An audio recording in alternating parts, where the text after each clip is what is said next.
Hey everyone, welcome to Websleuths YouTube Live. My name is Trisha Griffith. Again, every day I wake up feeling I am the luckiest person in the world because I get to manage Websleuths.com, which is the most amazing true crime discussion forum ever. Later tonight, we'll give you an update on the Lindsay Clancy trial. Nanny took the stand today.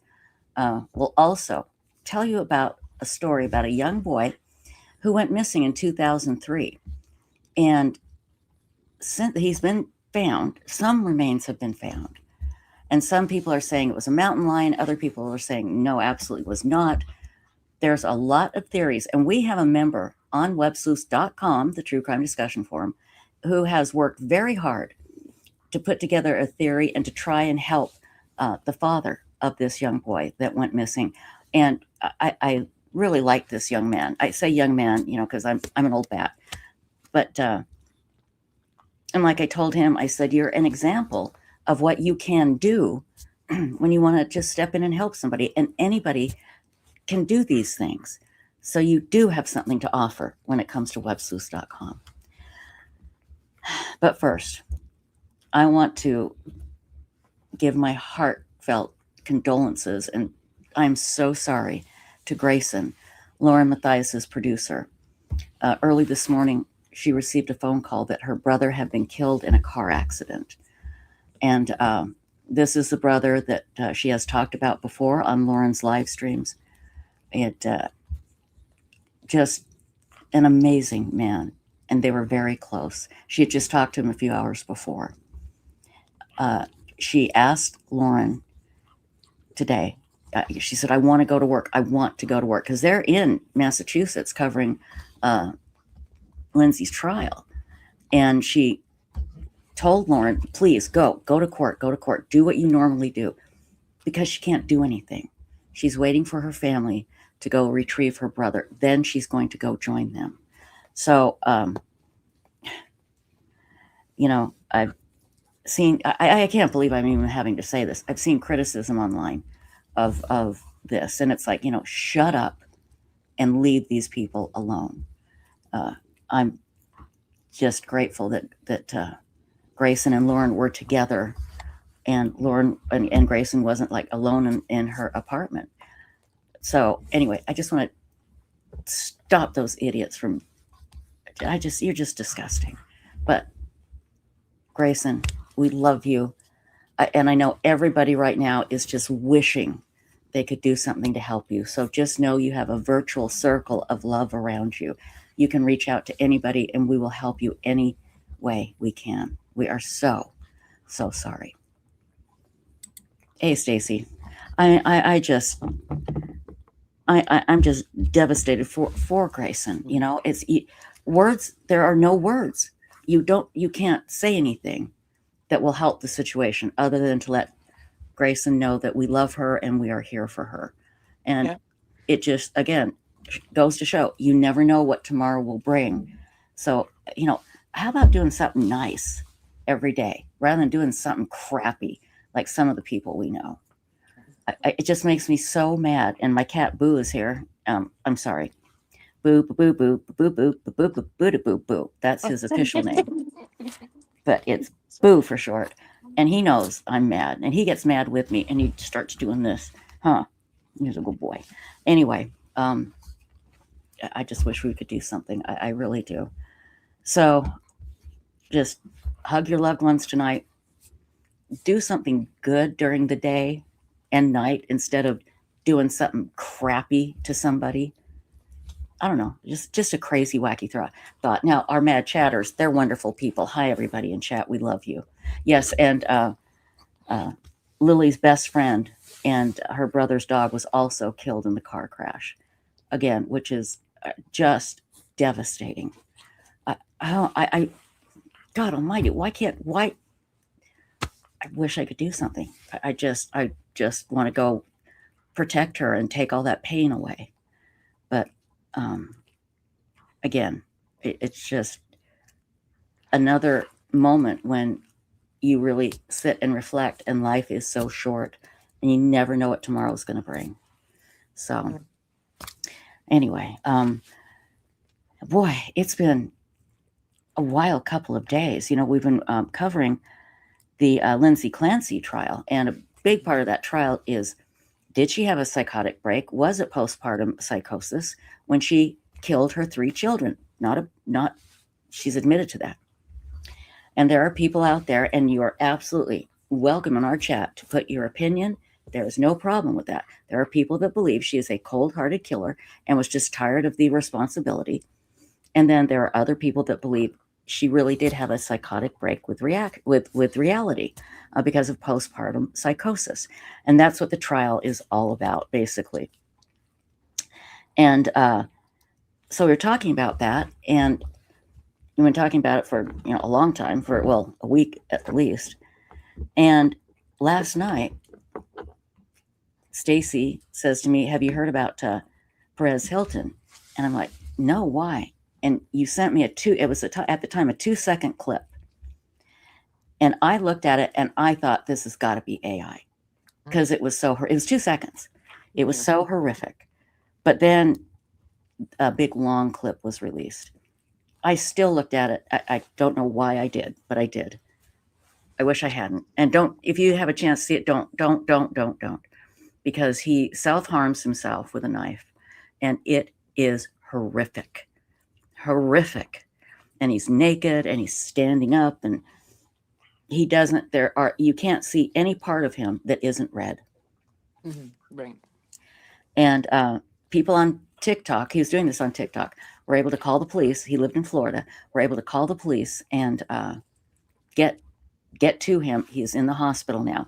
I'm going to play a clip from TMZ with an update. And didn't Perez's family release a statement, Stacy, at some point? Yes, they did. A couple of them. Yeah. Yeah. I mean, can you just give us a general idea of what they said? Yes. Just that, he is in there receiving treatment. They will give the public an update when they have one. They said he's conscious. He's able to respond, communicate. Okay, good. And, Good. Then they also said they themselves don't have a medical update yet. They're hoping for one soon. That's okay. That's good. Thank you very much. And I just want to tell KLU 209, you have a safe place here. As long as everybody posts in a mature, kind manner, you can post your opinion. Be civil. And if somebody disagrees with you, they need to disagree with you in a civil manner. You can't do this attacking another poster. Basically, our number one rule at websleuths.com is don't be a jerk. So I hope everybody knows they have a safe place here to express your opinion, as long as you're not a jerk about it. Okay, I'm going to play this clip from TMZ, and then we'll come back, and then we will have a young man named Zeb on to talk about a cold case, and I think you're going to find this very, very fascinating. So let me grab this, and let me do this here. Where did it go? Here it is. From TMZ, everybody. Here we go. What we're about to talk about is so upsetting. Perez Hilton, who really started around the time TMZ did with a very successful platform, had an incident last night that is just horrific. When authorities came to his place in Miami, he was bloodied. He had cut himself repeatedly with a knife. He was having some sort of breakdown. And this all happened live on a TikTok live stream. And people were horrified. It is so graphic that it is really impossible to describe this. But the horror of watching him mutilate himself and just go through what, I'm not a doctor, but what certainly seems like some kind of a breakdown, a psychotic breakdown, is really heartbreaking. For sure. There are things behind this. People here at TMZ, the producers, have been working on this story since it happened last night. But there is controversy over whether TikTok took down this live stream quickly enough, what caused Perez Hilton to end up this way, but he was taken to the hospital. He has 3 young kids. And now the question, what's going on there?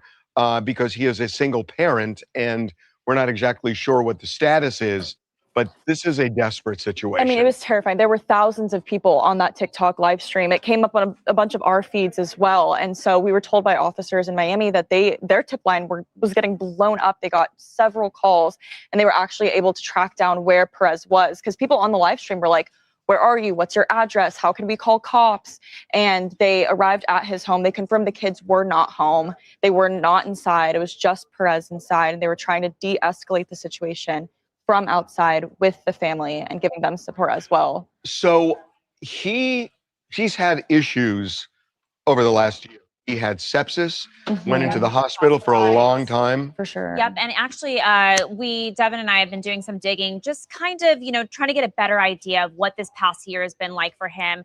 And what we're both hearing is that he has had a lot of financial issues somewhat recently. Obviously, he was hospitalized, had a lot of medical bills, but he recently made a move from Las Vegas to Miami. We're told that when Perez was in Las Vegas, he was living in Las Vegas. He was living in Las Vegas. He was treated like a king. In Vegas, they would comp everything for him because he was their local celebrity.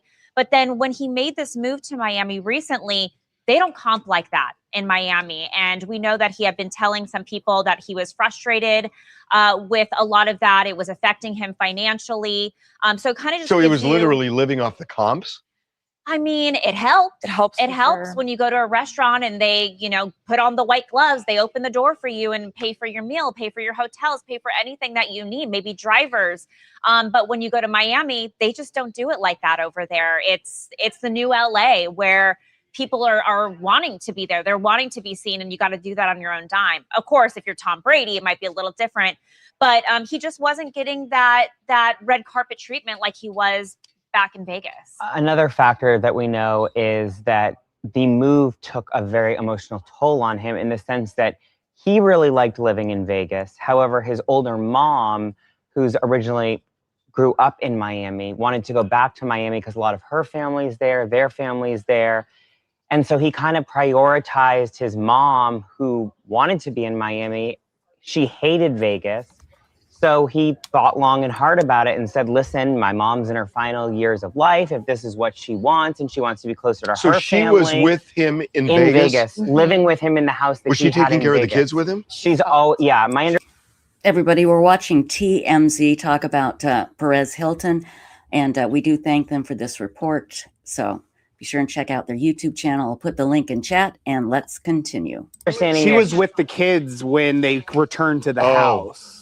While he was inside, because they showed up to the house. The kids did? Yeah, the kid. I was told by a neighbor that the kids, and they believed, they didn't know who he was at the time, but the woman that was living with him at the house, which I believe is the mom, they showed up to the house when all this was going on. Do we know what the status is with the kids? Because I would think that somebody is going to try to get some kind of guardianship at some point. I mean, you would have to imagine it's going to be his mom. Well, he's currently Baker. But how old is his mom? I mean, his mom, I'm not exactly. She's elderly, but she's the one who helps him take care of the kids. I mean, he's currently Baker acted right now. So that means a 72-hour self-evaluation psych hold. So she will have the kids for that period, but it's unclear if she's going to file for full guardianship. And if she gets full custody of the kids, to the kids, it wouldn't really be anything out of the ordinary because we know that she was been in their life since they were really young. He also has a sister, so she could possibly. That's true. How active was he with his website? Because I thought there was a time when his sister was kind of running it. So I don't know what he actually did with the website currently, but like he basically is like an influencer now, where he has a strong following on social media and will post and talk about the story. I mean, he was just talking about Ariana Grande, like stepping away a day before. So was there any evidence of him looking distressed or? I spoke with somebody that saw him just 2 weeks ago at an event in Miami, and they said that, recently he had found God again. And at this event, he was trying to, hobnob it with the people in Miami. Again, he's trying to find his footing there. And he was very his conversations were very Jesus focused. They said he seemed fine, but you know, one thing they did notice about him was he was very much about God in a lot of his conversations. Before he left, I know I talked to someone that before he left Vegas, they were saying that behind the scenes he was very stressed about money and really hustling and looking for different ways to make money. And they didn't know if that was due to the mounting bills from the hospital, say, or what, but that was kind of his vibe before he moved to Miami. This is really upsetting. Hey, Harvey, our chat is wondering, you guys got a lot of reporting. They're wondering if you guys heard from TikTok on why they allowed his video to go on for so long. So TikTok said there were a lot of people who were saying that this was going on for 30 minutes. TikTok is saying not the case, but they got like an automatic notice something was going on. They have moderators that moderate every single live stream. But the moderator didn't work. Well, what happened is that I think it kept getting crashed and then coming back on, and several other people's live streams were like combining with Perez's because they were doing some sort of collab where you can request to be on the same what I was told stream. was that when they realized what was going on, the moderator should have immediately taken it down, but for whatever reason that didn't happen. It was on and off the entire time, but TikTok is saying any claims that it was 30 minutes period. They said it was half that. It was half that. But still, anybody watched it, it is shockingly upsetting. Hi, it's Shannon from Pennsylvania, and I must say that I got a glimpse of that live last night from TikTok, and I am so thankful that Perez had people to actually reach out to get the help that he needed to be aided. He may have had so much on his plate and his changeover from moving from one state to the next, trying to please his mom at the last stage of, you know, her being older. And I'm so happy that he did get the help that he needed at that point, because mental health is real, and he needed that aid because he was just sick, being in the hospital. And this is just shocking, and I will never unsee that, what I saw on last night. You and a lot of other people, they're saying exactly the same thing. Imagine kidnapping someone.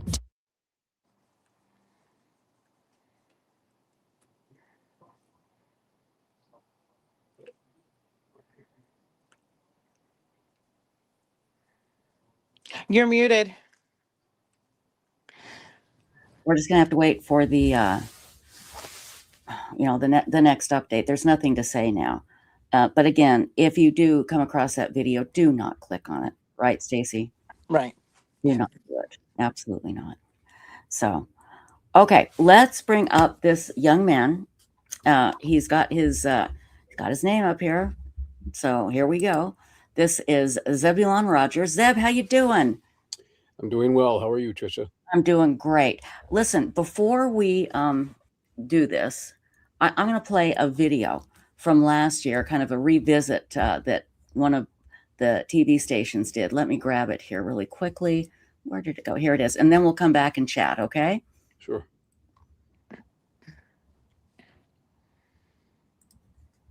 If I can figure this out, here we go.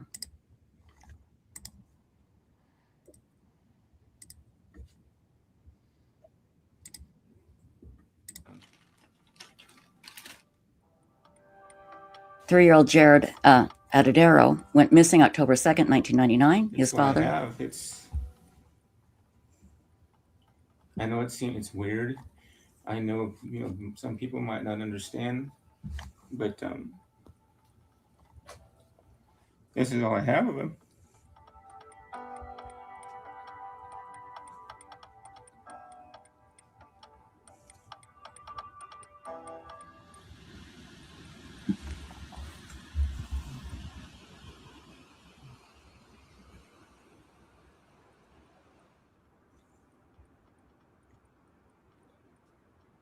His clothes, tennis shoes. Never take away Here, from I'm the going fact that to he was my rewind that buddy here just a second. and one of my best friends. But at the same time, when something like this happens, it hurts forever. I mean, nothing. Let me rewind this just a bit if I can make it here. I thought it was going to be a news. Nothing takes the pain away. Oh, come on. Why won't it let me rewind? I tell people that Jaryd's kind of like having a pebble in your shoe, a little bitty small pebble. You know it's there. Every time you take a step, you feel it. You can't do anything about it, but it's not enough to stop you from doing what you need to do every day. But that's Jaryd. He's that little pebble for me.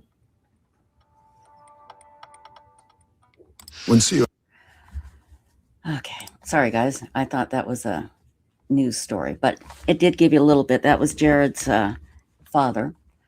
And we do have a discussion thread about this case on Websleuths. I'll put that in chat. But Zeb, explain the circumstances around what happened to this young boy. How old was he, and what happened when he went missing? So Jaryd was 3 years old when he went missing, when he was on a group hike with a Christian singles group that his father belonged to. And they left from his father's resort. They'd gotten permission to be able to take Jaryd and Jocelyn along. The woman who had been caretaking them had watched them before. She was a trusted friend to Alan. And so they initially were going to go. There's confusion as to where they were actually going. Alan understood that they were just going to go to the fish hatchery, and he thought, okay, that's a safe enough place for kids. It's a good place for them. We stopped there, and without telling Alan, they weren't satisfied with the surroundings there, and so without telling him, they went another 8.5 miles beyond the fish hatchery to the Big South Trail. I think that's a total of about 16.5 miles from the resort. Mm-hmm. And Jaryd, he's a very energetic 3-year-old. He's really excitable, and he kind of kept running ahead of the group as they were getting on the trail. So eventually there was a couple of fishermen that walked up through the group, and Jaryd started following them. Everybody was kind of minding their own business. One lady yelled to Jaryd not to go too far ahead. Mm-hmm. And he just kind of said, okay. But he kept going. And then eventually they lost sight of him. And that was the time the group saw him alive. Okay. The fishermen later saw him, and they were fly fishermen in the river, and he yelled to him from the bank, whatever, are there any bears here? They said, no, they're not. And he left and headed back down the trail, further down the trail. Mm-hmm. And then that would make the fishermen the last two known people that saw him alive. Okay. There was no other trace. There were other people on the trail. They were interviewed, and they saw nothing of Jaryd. So it turned into a major ordeal that involved an Army helicopter crash, a lot of conflict between the Atadero family and the sheriff's office. The sheriff's office was not communicating anything to them during the investigation and search, and there was a lot of heated confrontations between the two parties. Mm-hmm. And after about a week-long search, they suspended their efforts and said there was nothing more they could do. Okay. So, And what year was this again? this was 1999. Okay. But then some remains were discovered, right? In 2003, two hikers turned in articles of clothing that matched what Jaryd was wearing the day he went missing. Okay. And they returned to the site where they found the clothing. They recovered the additional items that the hikers had left on there. They had initially bagged a shoe and I believe the jacket and brought it to the sheriff's office. And they searched the area, didn't find any remains. And until 10 days later, when they sent the forensic team up and they did a wide sweep, and they found a lone tooth sitting on a log a few feet away from the top of a skull. Okay. And the whole skull was not recovered, though. It was just the top. Was it the top jaw, or was it just the top of the skull? Just the top. Okay. Now, you come along, and I've gotten to know you. You're one of the Websleuths guardians. That's Websleuths is always free to post. It will always be free to post. We have a special group that if you want to donate $3 a month, you become a Websleuths Guardian, and we have special Zoom calls, and we have a lot of fun together. You get a few little extra things, and you've been on these Zoom calls, and you've talked about this case. And as I told you the other night, I am not a conspiracy person. It takes so much for me to believe a conspiracy. Like, to me, Watergate, Richard Nixon, that was a conspiracy. And the reason why it didn't work is because there were too many, when there's a bunch of people that know something, you always get found out. Mm-hmm. I really have to be convinced. But you have brought up some very interesting points. To me, logical explanation. He wandered off. Nobody kept an eye on him. He died because of the elements, and the animals got to him. Horrible, tragic, awful, awful. That would be the most logical reality. Would you not say that's a very logical assumption to make when you just have the basic outline of the facts, right? Yes, that's a fair assumption. Okay. Fair conclusion. Now, what happened to draw you into this case? And then we're going to talk about some of the things you've done to help the family. You've gotten to know Jaryd's father, right? Mm-hmm. Okay. Why this case? What happened? So there was a popular guest on paranormal podcasts that were talking about, these missing persons cases. It was Missing 411. Mm-hmm. And he talked about these patterns of people going missing on, in national parks and that. And so it kind of caught my interest for a while. And the Atadero case was his top case. Mm-hmm. And when I was looking into it, it was just one day, I'd seen, pictures of Jaryd numerous times during research, but there was just one day I looked at one of the pictures and it gripped me. The humanity of Jaryd just kind of leapt off the page, and I'm like, this is really serious. So a switch flipped in me. Mm-hmm. And I couldn't let it go. And I really believe, God was guiding me to look into this. And so I learned that Alan, his father, had maintained a Facebook page Mm-hmm. about his son's case, and he was freely engaging with anyone who had questions. And so through that, through engaging with him on there, I was able to get to know him and befriend him, and he agreed to take myself and two other friends up the trail and show us where everything happened, get his first person perspective on everything, and show us, just the geographical layout of the trail and how it changes the context of your understanding of the case. Mm-hmm. And from there, I made a serious effort to start an outreach where I could, maybe help other families get forgotten cases back in the spotlight somehow. Right. That's hard to do. It's really hard to do. I mean, you're competing with the news, and as you know, it's very hard to do. But you have really gone the extra mile. Like you said, you've traveled there, you've taken your own money to do this. And I don't think you'll mind me saying this. You're deeply religious. You're a man of deep faith. And you really, would you say that this, I think this is what you were saying earlier, this was almost like a calling you felt, Mm-hmm. right? Mm-hmm. Yes. Okay. So let's get into it.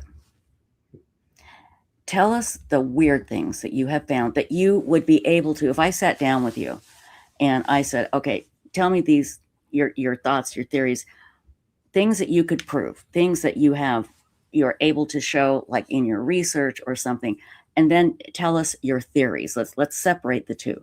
So tell us the the things that you can prove. Now, everybody is saying, in fact, I put a link in chat that this was a mountain lion attack. That's the big thing. We'll get into that, but because you don't believe it was, if I remember right. So tell us what you found that really raised your eyebrows and you just went, what the heck is going on? So what Alan pointed out so well in his book, which is called Missing When the Sun Sets, Mm-hmm. You look at the clothing that's been on the mountain for almost 4 winters. It was a fiber fleece pullover, blue sweatpants, a pair of shoes. The shoes looked like they had just been placed there.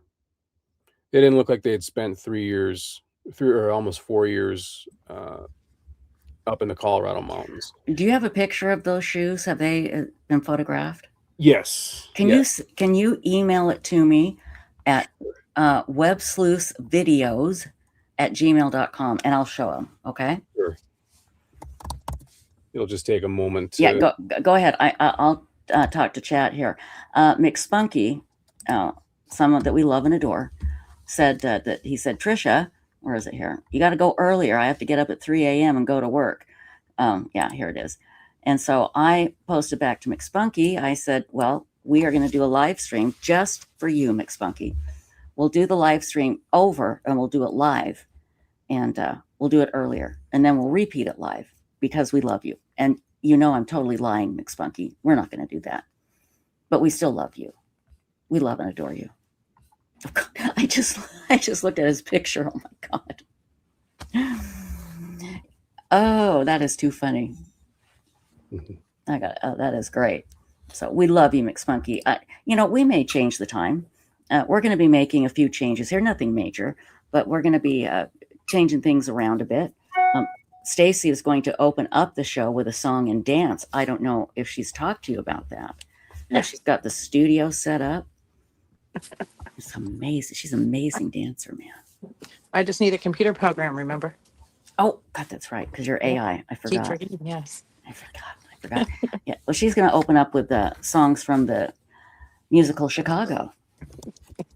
She'll AI Roxy Hart. It's going to be beautiful. Okay, my dear, did you send it to me? I'm just about to, and it was okay. Take your time. What was the email again? Websleuthsvideos@gmail.com. Okay, I had it right. This is not the best photo, but you can see close enough that these shoes are pretty clean. Even the hikers that found them and turned them in commented on that. Okay. So attach it here.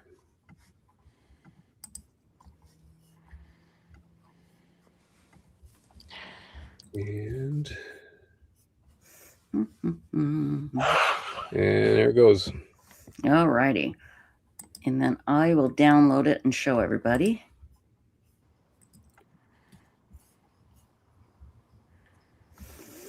It's taking a while to get here. We are so spoiled. It's like if it doesn't come within half a second, we're like, oh my God, hurry up.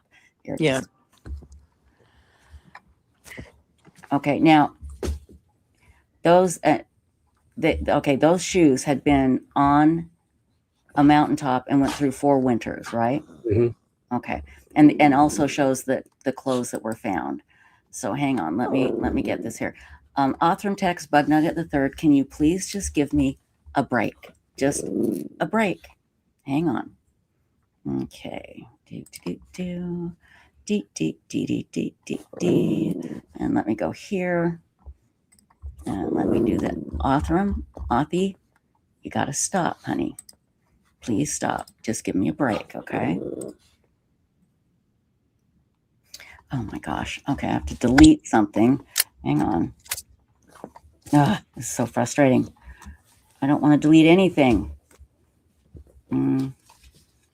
Let's see.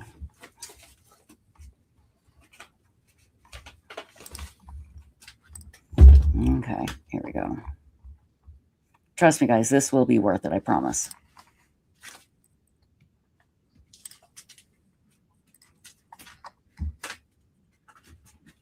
Okay, here we go.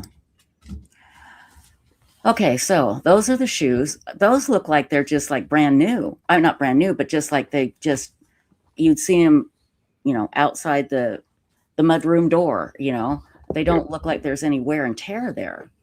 Correct. And there was just a little bit of wear around the heel, but Alan did an experiment where he set two shoes outside, just in his backyard, exposed to the elements, and over the course of 6 months or so, he would post a photo every now and then showing progress. And in that time, those shoes looked more yellowed and worn just sitting in his backyard than they did up in the mountains. Okay, that is very weird. That's excellent proof. That's a good clue. And guys, I'm sorry, I just had a heart attack. Look at what McSpunky just did. Trisha AI Stacy Mods, y'all lovely ladies. $50 super chat, which goes to DNA Solves, and that goes to help pay for those really expensive DNA tests that I'm sure they would do on Jaryd's remains today if they needed to identify him, and their families waiting decades to find out if the little bit of remains found belong to their loved ones. And so any money that is given to us goes directly to DNA Solves. And McSpunky, that is fantastic. Thank you so much. I mean, and again, I want to blow up that picture and put it on my wall. I'm serious. I'm going to do that. I love that picture of you. But what a sweetheart. Thank you very, very much, my dear. Okay, so Jaryd's dad did an experiment, bought the same type of shoes. They were yellow and looked more worn just sitting there. These supposedly were in the elements for, did you say 4 years? Yeah, from October 1999 until June 4th, 2003. Okay. Now, let's take a look at the other bit of clothing. Now, this looks like an animal bite right here. Looks like an animal bite there. I think very well could be, I would think, a mountain lion. But tell us why you don't think it is. So it was shown to Alan when he was on the mountain that, and that's what he thought at first too. He sees the missing leg in the sweatpants, and it, understandably sent off, fire alarms inside him. And it was explained to him that, nothing tore off his leg, nothing bit into the legs. They showed him, they pointed out into the trees in the surrounding area, and they could see the blue strips torn off there, like in birds' nests and various areas in the squirrel dens and stuff like that. So that's what wore away the legs of the pants. Okay. It was just little critters taking material for their nests. Got it. Okay. So what other things that you have found that lead you to go, there's something off about this? And everybody, I'm going to put the link to Jaryd's discussion on websleuths.com in the chat here. Just a moment. Let me find it while you tell us more about this, Zeb. So the way you're seeing the clothes right now is the way, they were all within 35 feet of each other. And the sweatpants were inside out, but the jacket was not. Really? The jacket was as you see it there, and it's pretty well intact. It's just a fiber fleece pullover. It's not meant for inclement weather. Okay. They wear down pretty quickly, especially with spring runoff in the mountains, the freak storms. It just, it would not have held up that long, in my opinion. Okay. And when the sheriff actually presented the pants, somebody had actually put them right side out, and it was Alan's father that pointed that out. It's like, well, look at that, the sweatpants, they they messed with them somehow. They turned them right side out, and it was presented to the press that way. Okay. So, and that wasn't the real way they were found, and that is problematic. Okay. Is there anything else? And I got to tell you, Zeb, that's some good stuff. That's some good stuff. Anything else physical evidence-wise, that makes you believe this was not a child that just wandered off and was attacked by a mountain lion or died because of the elements and then attacked? Sure. So Jaryd, when they found the clothing, they did a sweep of the area. I don't know how far out exactly they went, but they didn't find any remains near the clothes. Dr. Michael Baden, the famous medical examiner we see on a lot of shows, and he was interviewed on numerous news organization or news shows where he said that I'm sure that the sheriff is being doubly sure that those clothes belong to the baby, because you wouldn't just find clothes if it was an animal attack. You'd find small bones in the shoes, or something, and you'd at least find a tooth. Well, 10 days later, and over 100 feet north of the remains is where they found that lone tooth. Okay, say that again. 10 days later, they sent a forensics team up there called NecroSearch, and they found a lone tooth and the top of a skull a few feet away. Okay, that's crazy. Yeah, it's highly improbable that, whereas the skull, it was found inverted, so it was upside down. The top of the skull was facing the ground, and it had debris inside of it collected from the forest. And yet the tooth was uncovered, sitting out on top of a log, very clean. Two of the roots were broken, which often indicates forcible removal. And no other bone fragments, no other chips or fragments of bones, no sign of the jaw, upper or lower. It just didn't add up to a lot of people's conclusions that were asked to weigh in on the case. Right. And explain in more detail, if you can, what Dr. Baden said.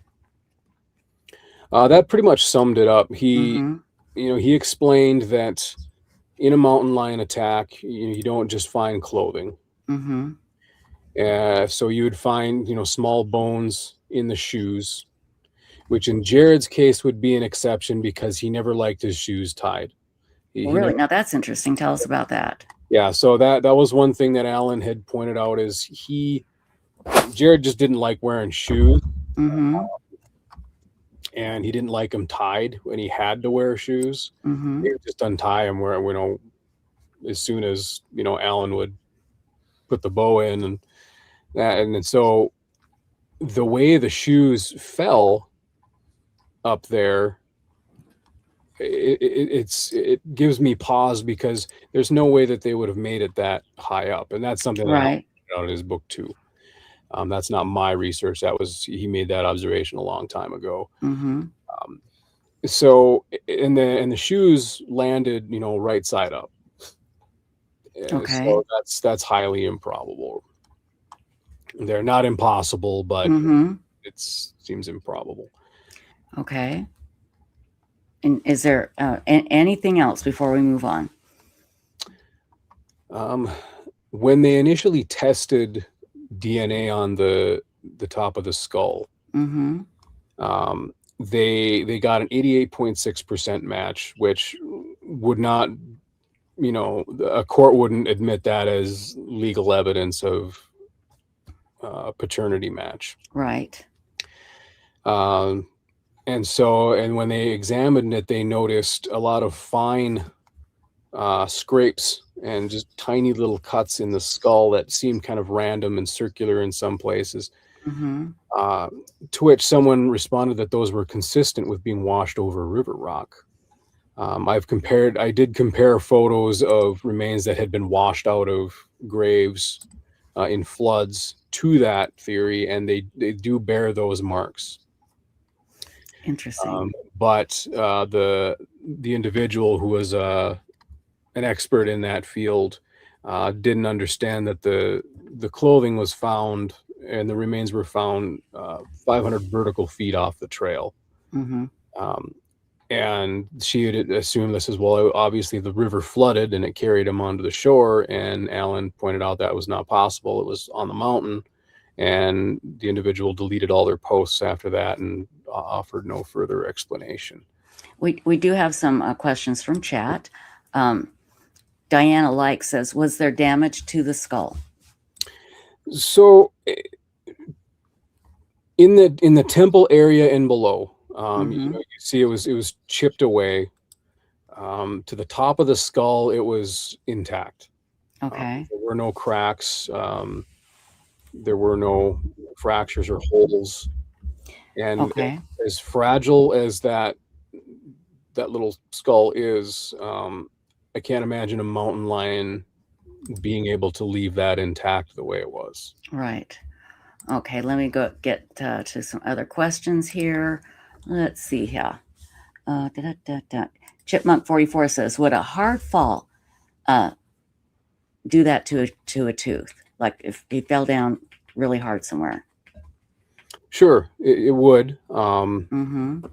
It still leaves the question of, how did he get, 1,500 feet up the side of the mountain? But yes, a force like that can knock a tooth out. Okay, and hold on, let me get this other one here just a second here. I was just trying to find some other pictures. And let's see. Did they walk the whole long trail? TMTB 80 wants to know. Yeah, so the Christian Singles group, I think, went as far as campsite 7 or 8. Pretty far down the trail, but they didn't walk the entire distance. Search and rescue, when they were called in, there were 2 individuals from emergency services that were assigned to walk that segment of the trail several hours after Jaryd had been missing, and they walked back. There's actually some snow cover, they said, that blocked their passage any further down the trail. Okay. Here's a good question from Candy Williams. How far away was the skull found from where he disappeared? Oh, I don't know the exact distance, but up the side of the mountain, it was about a 1,500-foot climb to the clothing. And I want to say it was 181 feet north. I can't confirm that that's the right figure. But so that would make it probably about 2,000 feet away from where he was last seen. Okay.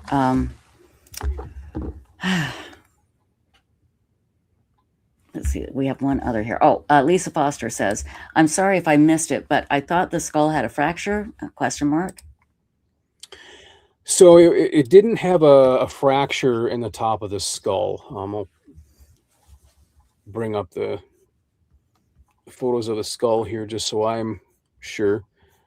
Yeah, it's the top of the skull is intact. The only place you see damage is around where it was chipped away from the rest of the skull. Okay. So the parietal plates are all still connected. They're all intact. Gotcha. Okay, and one question before we get on to theories here. Patricia Dietrich says, why was the tooth just sitting on a log? Do they have any idea? Because to me, this just all sounds like an animal, either attacking him while he was alive or taking him after he passed away. Nobody really knows why the tooth was just sitting there. That's one of the funny parts. It doesn't make any sense that they didn't find any other portion of the jaw, no other teeth, just the one. Nobody really has an explanation for how it got there. Okay, interesting. Okay, now here's the big one. What are the well, first of all, let's talk about the relationship between the sheriff and the dad. Is there bad blood there? What's going on with that? So Sheriff Alderton, he was known as kind of he had a lot of bravado to him. He didn't show a lot of concern about the search. When there were news cameras there, he would show up. Gotcha. And when the cameras left, he left. Oh, see, that's not good. Yeah. Yeah. So he didn't. I mean, he said things that were contradicted blatantly by the report, the sheriff's report. And he simply just, everything he did was based on a hunch and not real evidence. Okay. And so did he get along with Jaryd's dad? I think there's bad blood there, right? There is, yeah. There is, yeah. So when Alan initially, when search and rescue went up the mountain, they told Alan, if he's on the mountain, we'll find him. And so Alan eventually returned to the resort. So the search teams, the sheriff, and the emergency services could all do their work. Well, they waited and waited and waited for some kind of word, and nobody was telling him anything.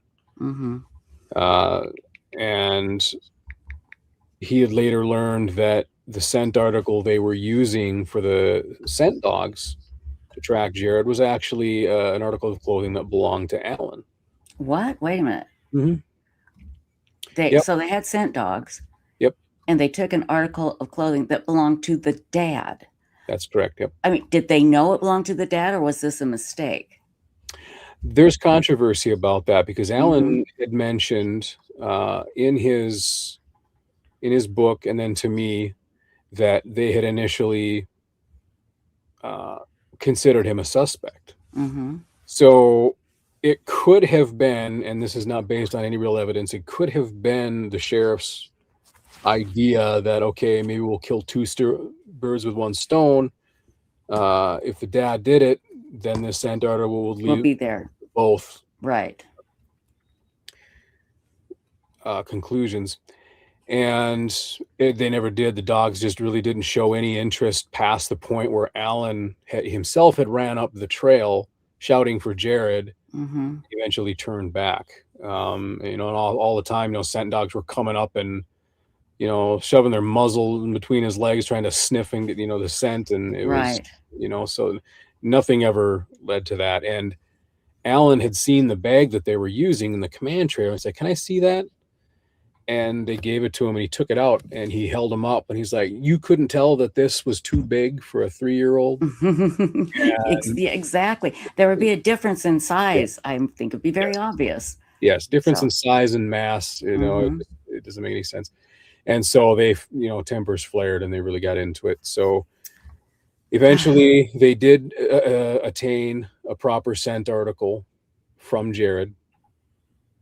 And they continued the scent search, but that didn't turn up anything conclusive either. Okay. So. All right, and here's one other question. Chipmunk 44 wants to know, is it possible he slipped and fell into water, drowned, then down the road or downstream a bear or something pulled him out? Could that have happened? I don't think so, because they had Department of Wildlife people on scene, as well as a man tracker, a military tracker, and they did come across a set of tracks they couldn't agree on. One of them thought that they could have belonged to Jaryd, a little boy or a human, rather. And another one said, well, no, it could be a black bear, because their heels on their paws are shaped very similar to a human's foot. But they didn't have any evidence that the bear had been down by the river. Okay. The ground that is on that hillside tends to be very loose, so it would be very easy for a large animal to leave a track.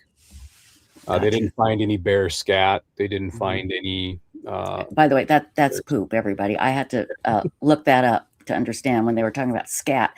I'm like, scat, isn't that something when you? Yeah, I didn't know what scat. I thought it meant, you make stuff up, like when you're like doing a jazz song, bebop, bebop. I thought that's what it was. I'm like, what the hell? Oh, they're talking about a cold case and that somebody was scatting. Huh? I have to look it up. So just in case somebody out there is as clueless as I am, that's what scat is. Okay, go ahead. I'm sorry, Zeb. No, that's okay. So they didn't find any evidence of the presence of a bear in the area, Mm-hmm. other than the potential track. They did spot a mountain lion on the mountain, and they believed that based on evidence in the area, there were 2 of them, but they couldn't find any evidence of an attack. They couldn't find a scavenge site. They couldn't find a kill site. They collected mountain lion scat, and they couldn't find any human traces in that. They didn't find any mountain lion hairs that were on the clothing. Okay. In fact, they never did give a positive identification for the hairs. They said there were some that were human and some that were animal, and they never told Alan which was which. Okay, so let's get into the deep stuff here. Do you have a theory that you would like to share publicly as to what happened? I've leaned heavily toward the abduction theory for a long time. Okay. Who could have done it? I have my hypothesis, and I don't want to. And I know you don't want to say it, but yeah, but I do believe that someone present in the case had something to do with it. Okay, and so do you think that person has been investigated at all? No. Okay. Is the sheriff open to this idea that it could have been an abduction by a person that wanted to abuse a child? I mean, we all know what this is about when we say that. Is the sheriff open to looking into that at all? Not in the least. Okay, he was that not, yeah. must be frustrating. Yes, he never entertained any theory, or a lead rather, that took the case away from the trail, including the sighting, or an alleged sighting, of Jaryd in Mesa Verde Park by a park ranger who had seen the case on the news, and he said he dropped his fork and was like, told his wife, "I think that's the kid I saw today at the park." And he said he kept coming up to him and trying to hold his hand. Really? And the man he was with kept calling him something that sounded like Gerald.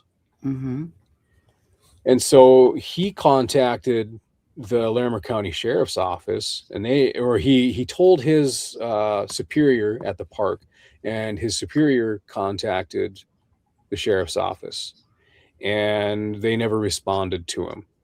Oh my God, that should have been a massive response. I mean, good. Again, it is, to me, looking at this when I talked to you, it absolutely could have been an abduction.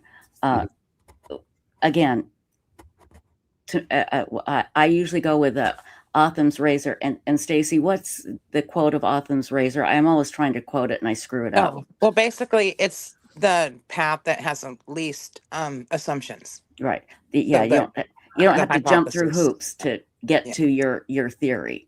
Yeah. And to me, the most likely scenario is he didn't have any adult eyes on him, and he wandered off, and the elements got him, and animals came and dragged off the remains.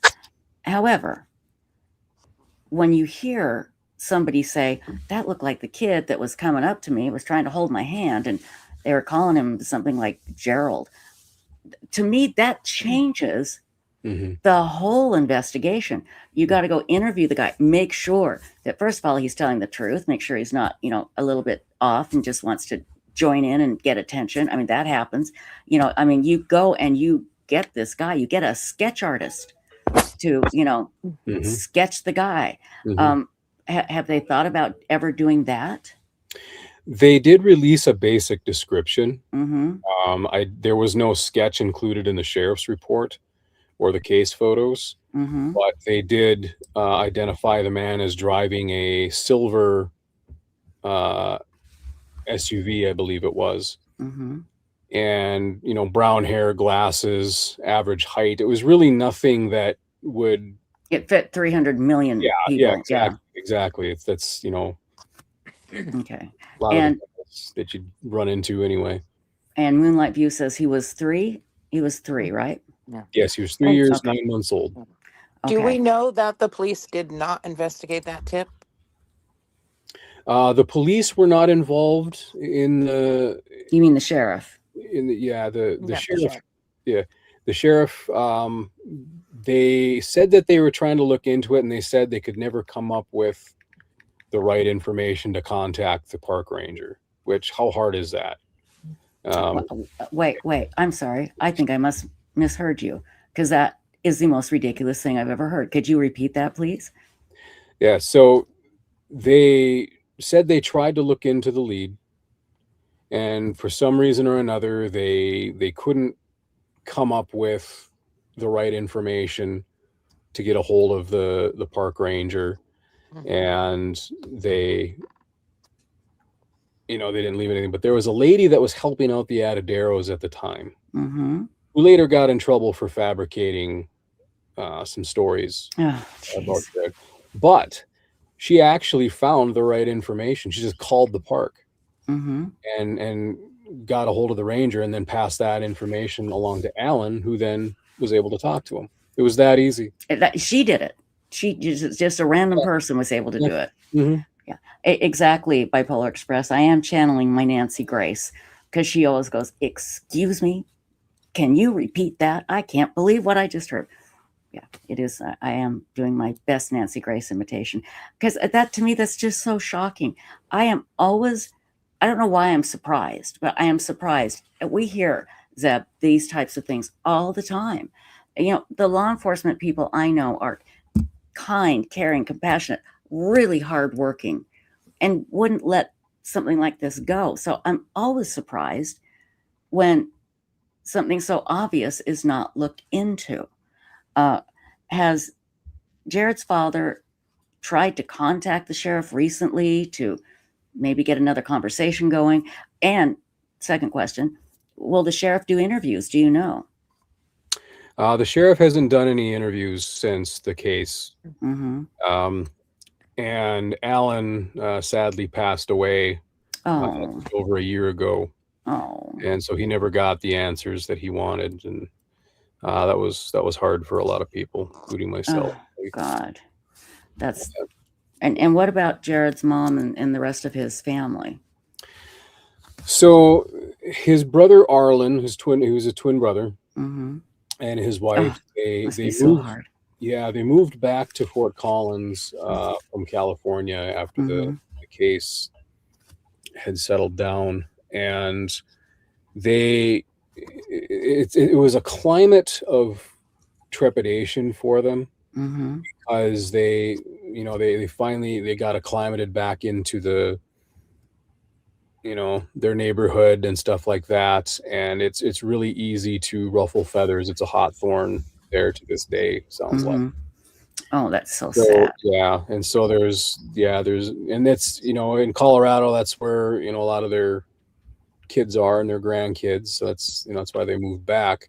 But it's they had that lingering specter of the law enforcement issues and the old boys club that was coming down on people about the case. Good Lord. And Cat Ride 3, yes.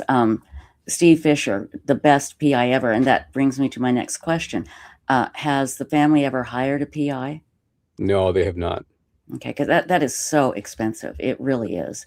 And it's hard to do. That would be great. Let's see. Hold on just a second here. There was a question here that I wanted to see.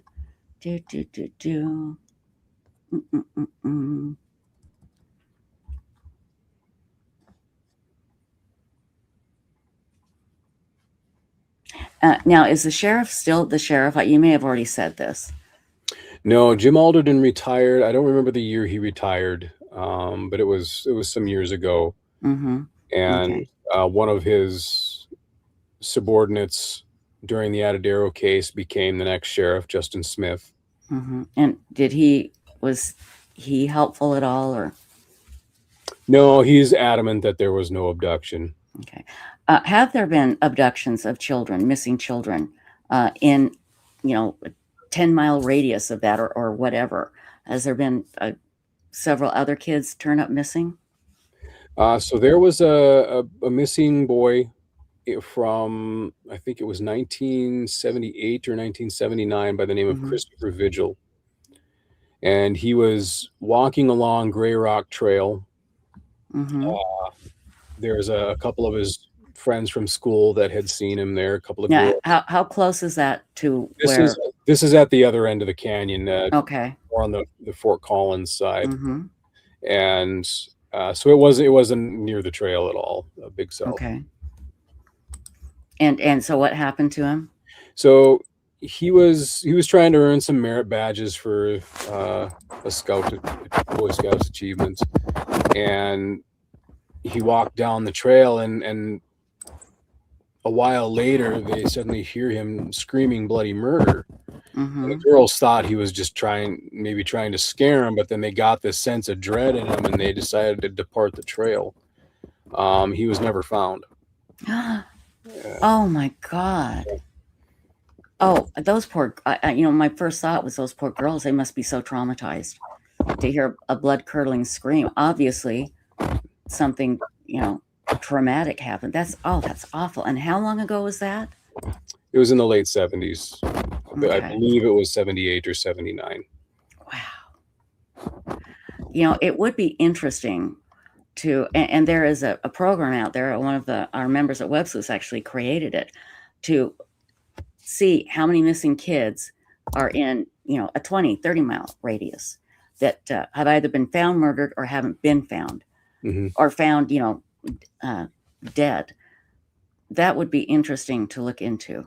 So your theory is that somebody that day was a predator and took Jaryd and then murdered him, or do you think he kept him alive for a few days and brought him back? Do you have any idea about that? Yeah, there's some complexities in there I've never shared with people before, and I do have to keep them to myself. And absolutely understood. Yeah, yes. I do believe that if Jaryd was seen in Mesa Verde National Park, I believe he was kept alive for some time after, because a predator wants what they want as fast as possible. Yes. Safely as possible. So, and I've been told by law enforcement experts in that they're usually not going to go further than like 3 hours away from the abduction site. Okay.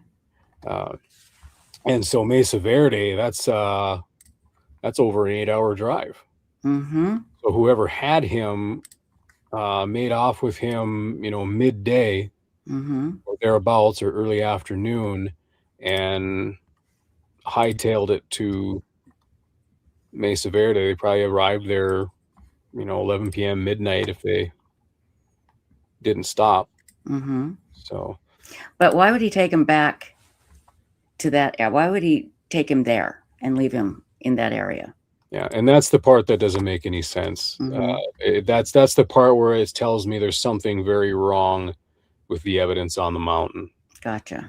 I'm not, that's what keeps me from really believing that the clothes were Jaryd's. I'm not ready to accept that they actually belong to him, because I know that there was a duplicate set of clothes purchased for the missing poster. Okay. And they had a pair of shoes, a duplicate pair of shoes to have the shoe pattern trackers.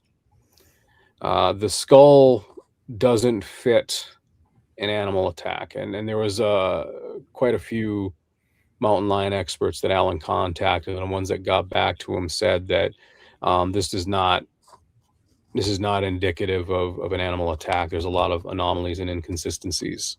Okay. With that, so it's hard for me to believe that the evidence up there wasn't planted.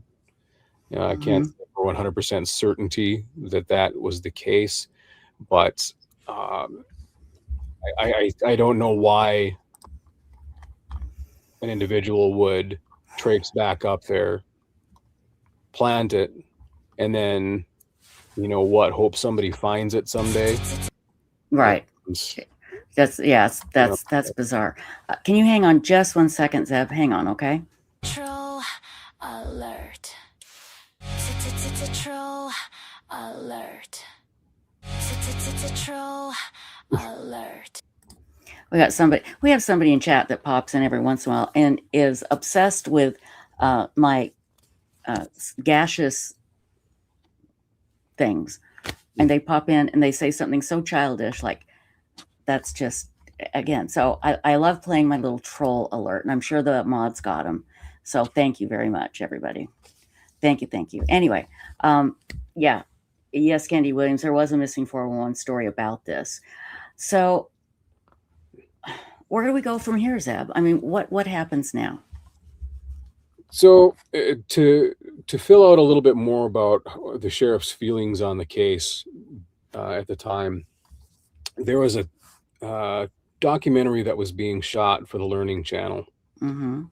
And the reporter who was in this segment with Jim Alderton had actually reported on the Atadero case. Mm-hmm. So in between takes, the cameraman actually kept the cameras rolling and the mics were still hot.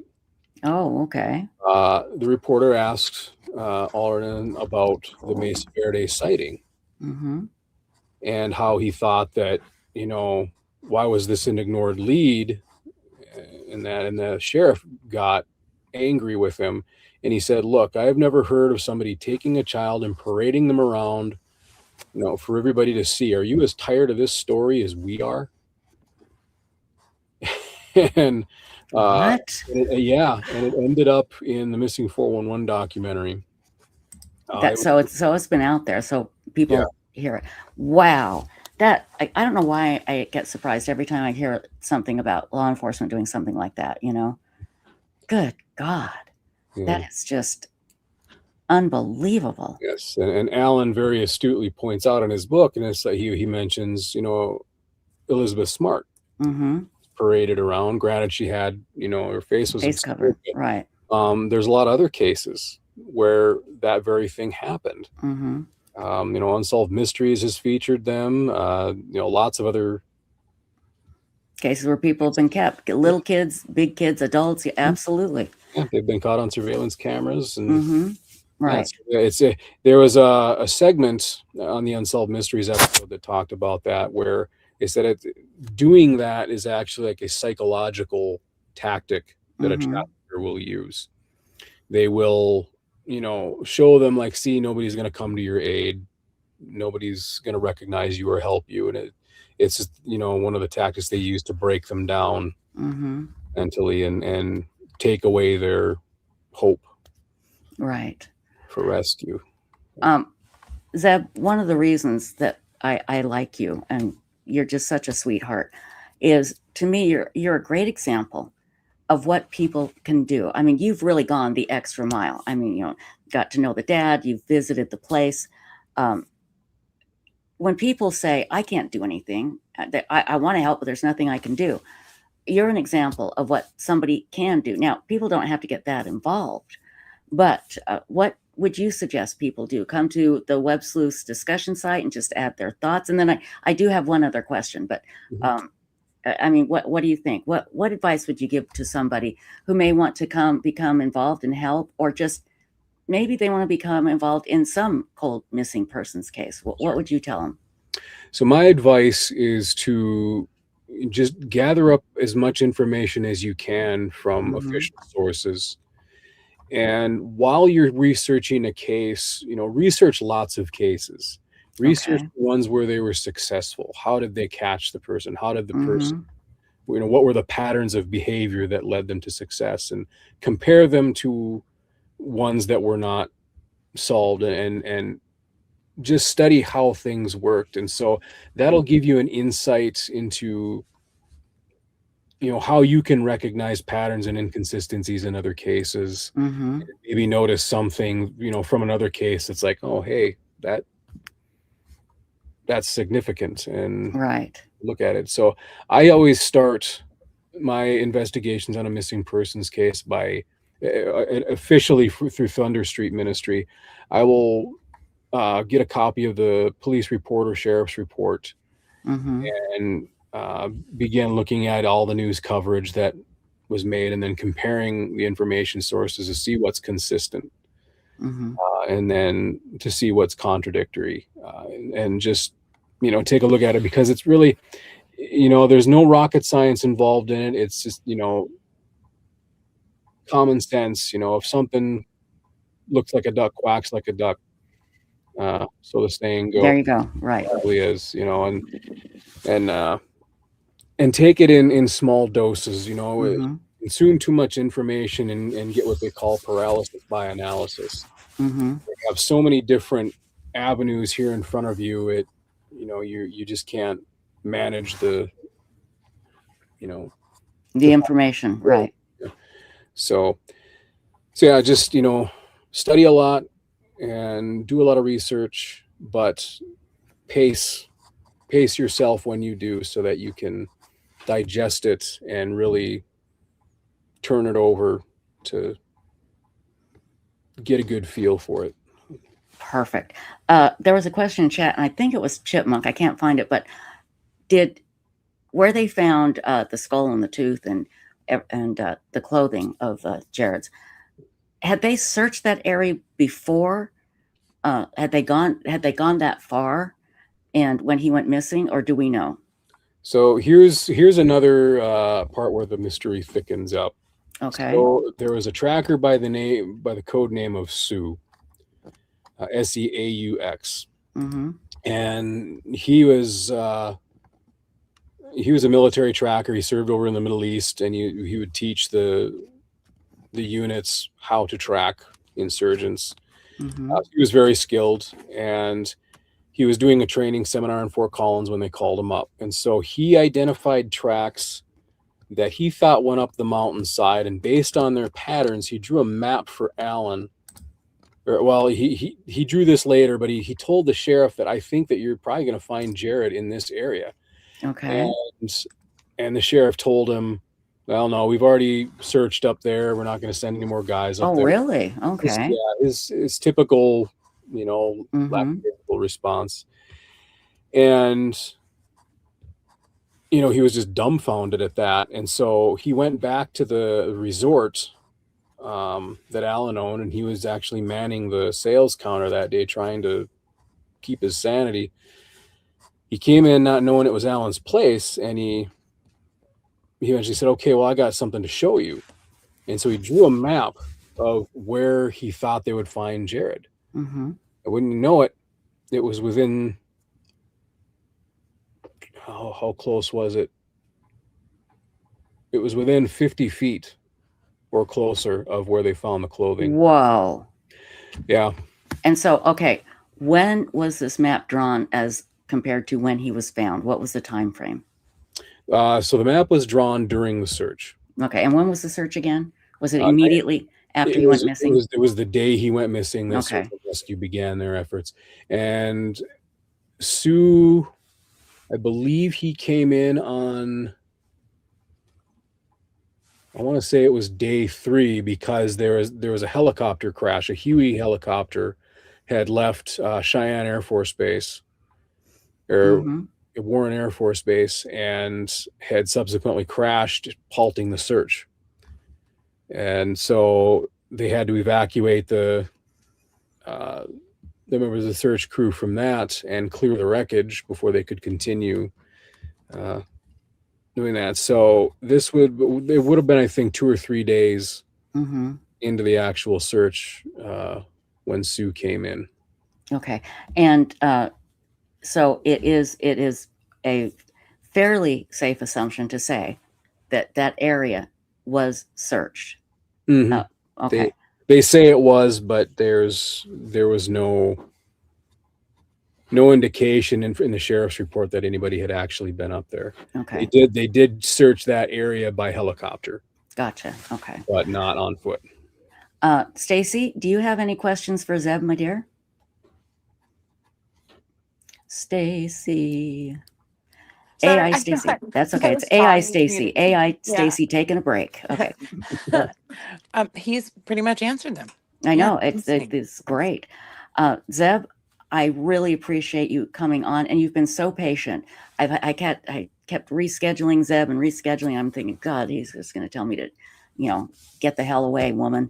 But thank you so much. Again, I'll put the link in chat and in the description to websleuths.com, where you can discuss Jaryd's case, and I invite you to do that, please, because it would be nice to see Jaryd's thread get some action, some attention.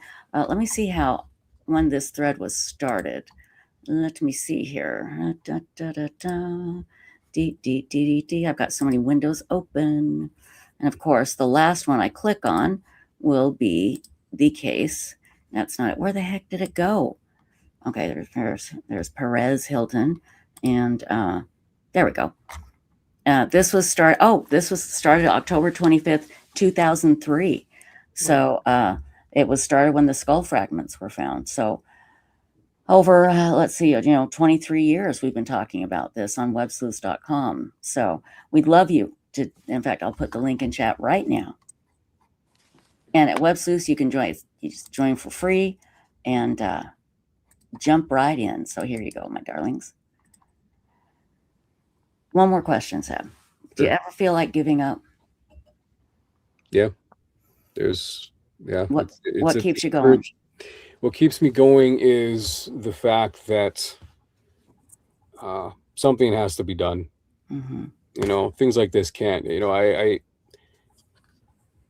Kids are such a precious thing, and things like this should never ever happen to them. And it burns me up that it does, and that they get forgotten.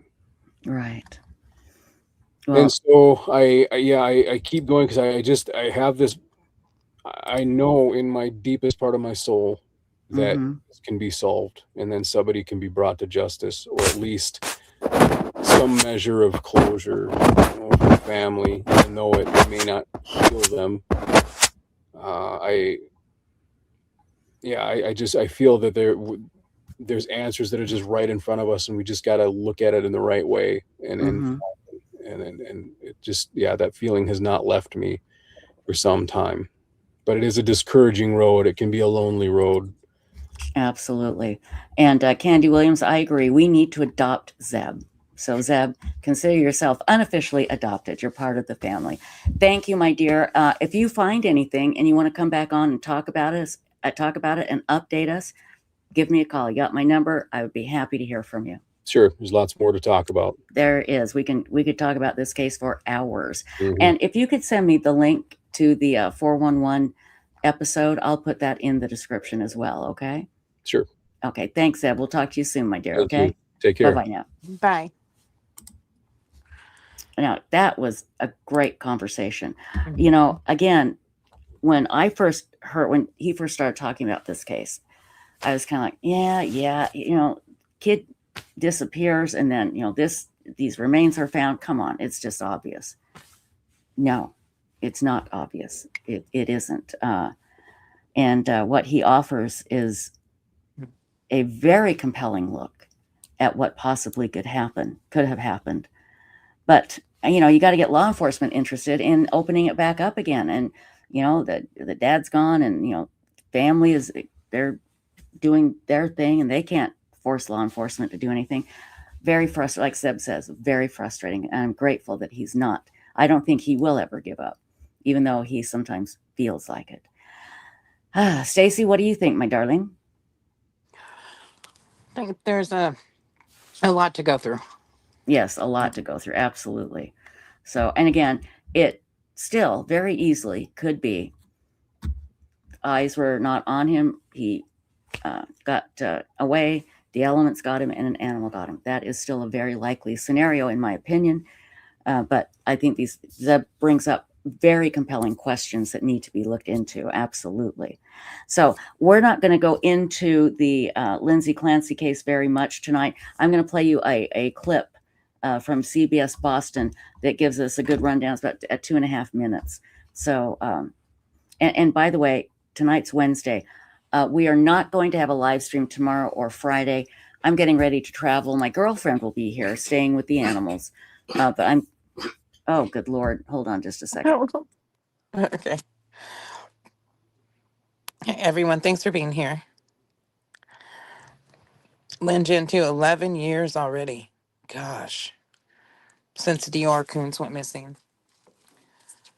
Time goes so fast. Time goes so fast, it's scary. I'm sorry, guys. You know, when a cat coughs up a hairball, that Oh, yeah. sound, that's what happened. They should make an alarm, that sound, because that will wake somebody up in the deepest sleep ever, that sound. And poor Boo was just doing it. I don't know if you guys heard it, but Yes. yeah, he's But I okay tell though. you, one of the funniest things on one of your lives ever, Mm-hmm. which is way before I moderated or anything, was when he was sitting there like coughing up a fur ball or whatever, and you're always coughing up a fur ball, he'll be okay. And then you sit back down, he starts doing it again, and you're what?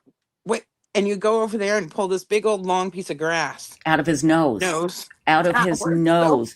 it was your face that was funny. Oh my God. Well, I thought, oh God, it's a hairball. And he doesn't do this very often. Yeah. You know, I give him stuff to prevent hairballs, but every once in a while he will.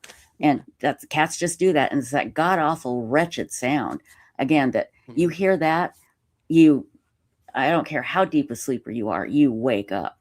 And he was doing that. And I walked over, and all of a sudden, this long piece of glass shot out of his nostril. It didn't come all the way out. Part of it came out. Grass, everybody. No. Yeah, it was grass. It was long piece of grass. So I pulled it out, and I mean, it was long. Yes. And, oh my God. It was awful.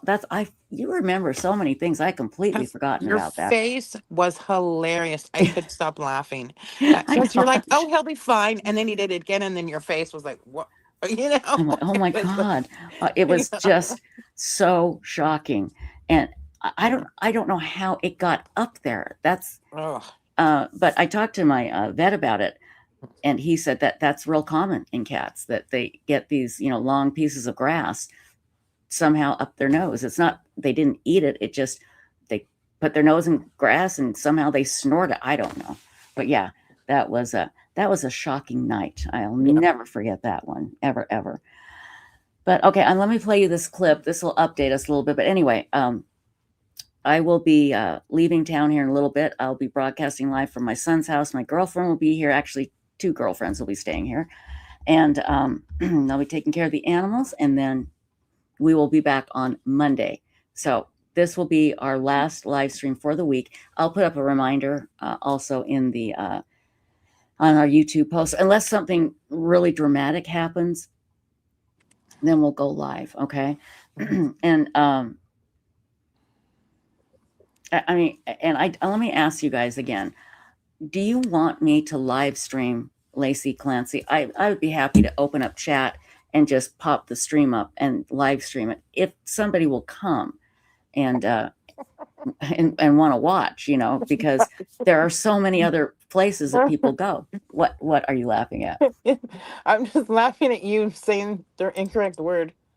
I've been doing that so much lately. You said Lacey Clancy, and I'm sorry, it makes me laugh. Oh my God. Dude, I've been doing that so much lately. And Lindsay Clancy, Lindsay. I have got, I swear to God, I don't know what is wrong with my brain, but there is something wrong. There's something that needs to be taken out or added. I don't know what it is. Yeah. I felt Lindsay like that lately Clancy. too. Oh my God. I couldn't figure out why you're laughing. I'm like, did I say something fun? Am I hilarious or what? And you know what's terrible is my son is exactly like me, and he corrects every little thing. And I'm like, now I know. Now I go, what? No, but that you need to correct that, because everybody watching you go, who the hell is she talking about? No, Lindsay Clancy. What did I say? Lancey Clancy? What? Lacey. Lacey. Oh, Lacey. God. You guys, I think I'm just tired. I think I'm tired from last year when I didn't get enough sleep. I swear to God. Anyway, let me ask you again. Do you want me? Now, I won't be able to start live streaming it until I get to Salt Lake City. That would be Monday. I would be happy to open up our chat and just live stream Lindsay Clancy's court case. If you guys would like that, would you like that? You can just say, just say yes if you would like it. Okay. Let's see. Yeah, Lindy too. I know what you mean. That's hard. It's a hard trial to watch because it's just so awful. And but again, I'm glad they're live streaming it. I think they should live stream everything. So yeah, and let me tell you, the place to get your recaps is Hidden True Crime with Lauren. Man, she does an amazing job. So, and we'll put that in the link to Hidden True Crime in the description as well. Bellatina says, I thought you smoke grass, not snort it. Well, cats, they like to snort their grass. You know, their cats are weird. You know that. Yeah. They don't do. So, Truth Be Told says, yes, I'd watch a little. Okay. Let's see. Stephanie Farrow says, I can't watch it either. Let's see here. And Jesse Roblin says, it's really early for me. Yeah, it's like, what, 6 a.m. or 7 a.m. on the West Coast. So TMTB 80 says, I've been watching the trial. Okay. Well, you know what? Because it will be at, let's see, I think it starts at 9 a.m. Eastern. So that'd be, 7 a.m. in Utah time. And we'll see. We'll see. Again, it's not like it, it's not a big deal. It's just a matter of me getting up. But I'm happy to do it because I know in other people's chats, when they're live streaming a real big popular case, it's so hard because the chats go so fast. And it's hard to read and everything. And I like the fact that our chats go slower and it's our people. Oh my gosh, look at this. Bellatina, thank you so much for the super sticker. Oh my gosh. You guys, all of the money we raise here goes to DNA Solves. I'm going to put the link in chat, dnasolves.com. And that money goes to help pay for those really expensive DNA tests that people need to find out if their loved ones have been found. So, hi, boo boo boo boo boo boo boo boo boo boo boo boo. Are you feeling okay, honey? I think he wants to go outside. Anyway, thank you, Bellatina. That is so kind of you. Hey, we have raised $70 tonight for DNA Solves. I'm thrilled, you guys. I'm absolutely thrilled. Stacy, I'm going to play this clip from CBS Boston, and I'm going to go let boo boo boo boo boo boo boo out. Okay. And if I'm not back in time, can you stop the share? Yeah. And then you can just, as long as it's not shared, and then take over the chat. Okay. And wait, hold on. There's more people. There's more.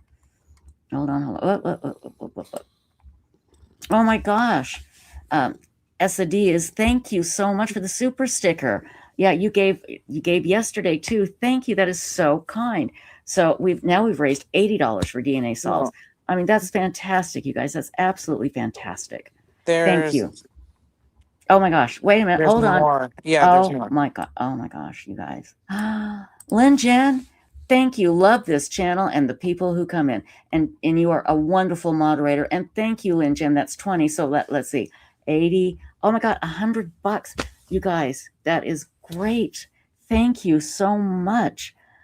And again, it all goes to a wonderful cause. You all know DNA Solves. We love them. They're amazing. So thank you, everybody. Thank you so much. I do. Spam Mama, and that's not how you say your name, but I look at it and it looks to me like it says Spam Mama. It's SP Mama 444 says, I love how excited Trisha gets at every donation. I am just so grateful that people are donating and that it gets to go to DNA Solves. It makes me very happy. Okay, we don't do this on camera. Author and text Bug Nugget the first. Okay, you don't do that on camera. He's doing dog things that dogs do when a cat comes around and a cat lifts up its tail. The dog goes in. Yeah. So anyway, and Spam Mama says yes, that she would like to watch the trial. So, thank you, Moonlight View. Thank you. And Four Sons Mom, and you guys are the best. Okay. Hey, no, I'm telling you. Okay, I got to go let this cat out. Let me get this link here. This channel. Here it is. And it is CBS Boston. It says, Nanny testifies in Lindsay Clancy murder trial. Let me share it here.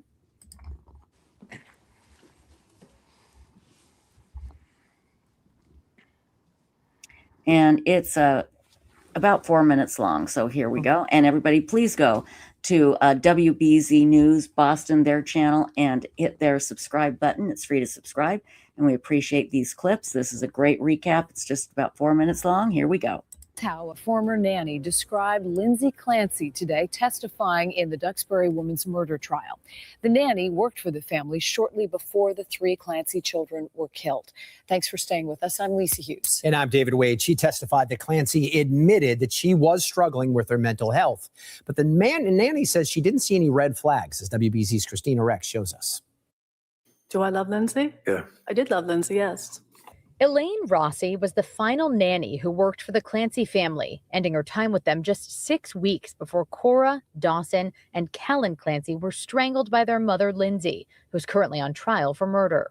I observed a wonderful mom who loved her kids, she was very concerned with their safety. She was very concerned with Callan's eating and sleeping. She was a wonderful mother. Rossi said Lindsay Clancy stopped nursing her youngest so that she could take some psychiatric meds. This video Rossi took bottle feeding Callan played in court. You love you about that? He's loving it. Making Clancy visibly emotional. Did you come to find out that Lindsay was having some issues? I did. Did she talk to you about that? She did. And what did she tell you about her issues? She shared with me that she was suffering from postpartum. Now, when she shared this information with you, had you noticed anything different about her demeanor or her presentation around the house? I didn't at all. Now, as far as the testing that was done. Before the nanny took the stand, attorneys spent the morning clashing over scientific evidence. The defense has already stipulated to the blood and DNA found at the scene. For example, Lindsay's found on her bedroom window. But prosecutors continued calling experts to walk the jury through their DNA testing and lab analysis. What's a nonillion? A nonillion is a very large number. Do you know how many people are on Earth? I know it's... This is typical DNA gobbledygook at this point, Judge. I object. Well, I object to his objection. That's ridiculous. Go ahead. They're going to talk about non-millions and how many... Counsel, can I see you over at sidebar? Thursday will be another full day of testimony, and it might be a difficult one because the medical examiner who examined the 3 children is expected to be the first witness to take the stand. In Plymouth, Christina Rex, WBZ News. That will be difficult testimony. Christina, thank you. Lindsay Clancy's trial is shining a spotlight on postpartum mental health. Her attorneys argue she suffered postpartum psychosis when she killed her children, a rare, serious condition characterized by hallucinations, delusions, and paranoia. Postpartum depression, far more common. That can start within a week of delivering a baby. Women experiencing that describe crying, irritability, and fatigue. Today, CBS's Nora O'Donnell spoke with 2 women's health experts on CBS Mornings about maternal mental health, and they said the focus should start early. Mental health should be woven into your care. I'm not sure if we're supposed to play that part, so I'm going to turn it off. Thank you, Bipolar Express. That's very generous. And my chat's frozen. Hold on. You go over here. Now it's moving. Okay. Oh, Stephanie Ferraro, thank you. Ari and Margaret, I'm the same way. I haven't been able to watch the trial. And I would put Stephanie's chat up on the screen, but for some reason my chat on StreamYard is not scrolling for me. Wait a minute. I think I got it. There we go. Thank you. This will really help author. I'll be so excited. Yeah, it's a tough one. Okay, it's everything.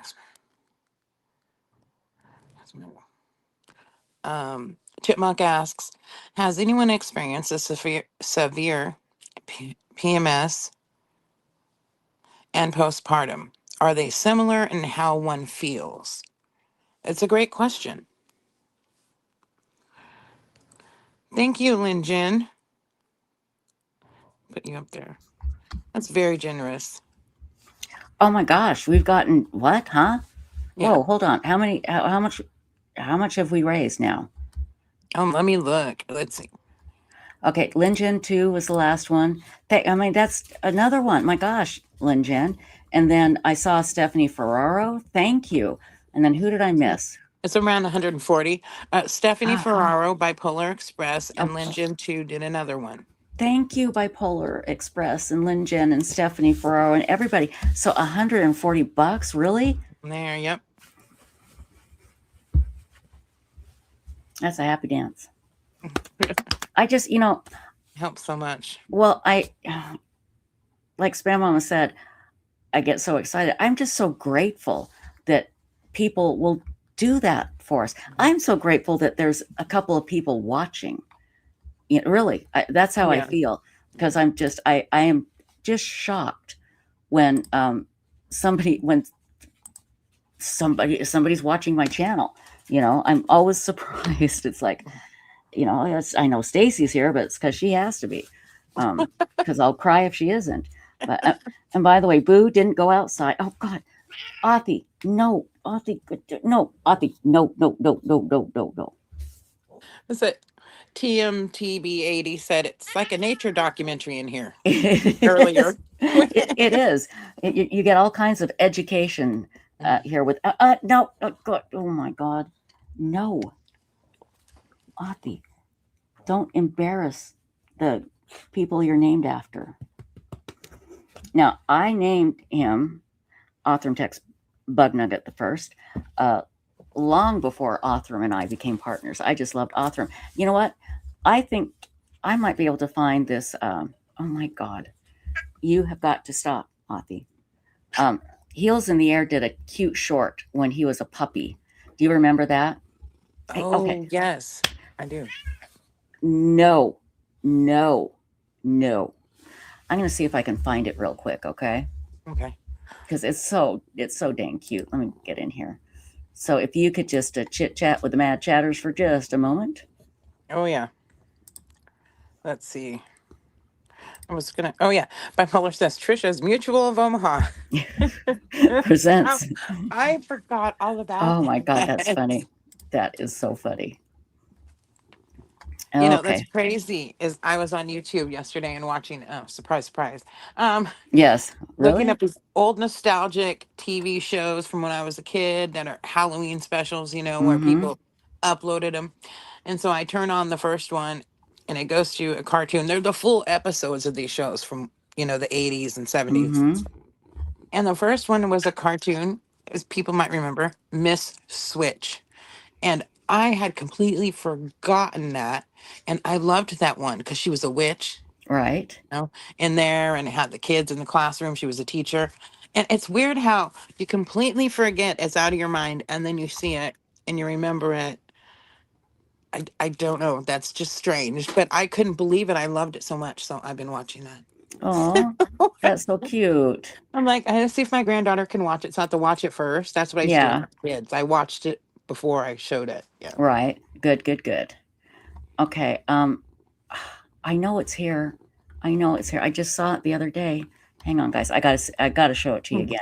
Some of you will remember it, I'm sure. So. I have a good one from her. I'm gonna grab right now. Okay, do. Yeah. What's it about? You. Oh yeah, let's get it. Oh, maybe not actually. With you laughing like that. No, it's just your response. Oh yeah. Yeah. Let's see. It was about. Well, it would only be under. It would be under shorts? I don't think so. But let's see. Okay. Maybe it is a short. Let's see, and this is done by date, so that's good. Okay, I'm gonna go to the end here. Happy fish. Oh, here it is. I got it. I found it. Okay. Now wait, why isn't it showing? Oh, there it is. Okay. Hang on.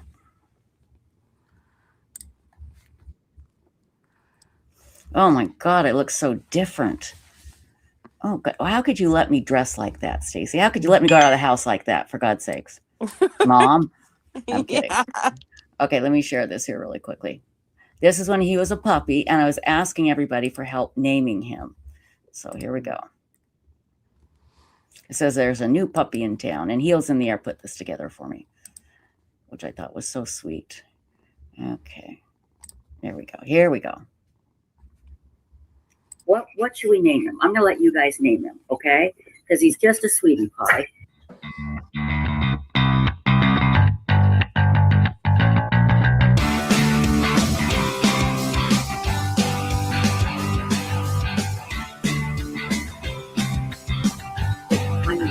Caught up, found some toys.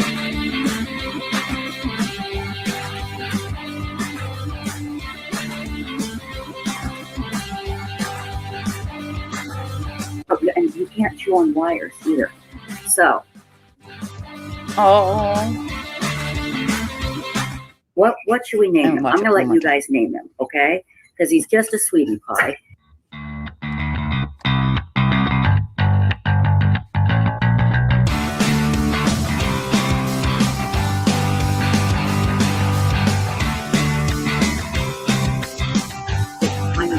Caught up, found some toys.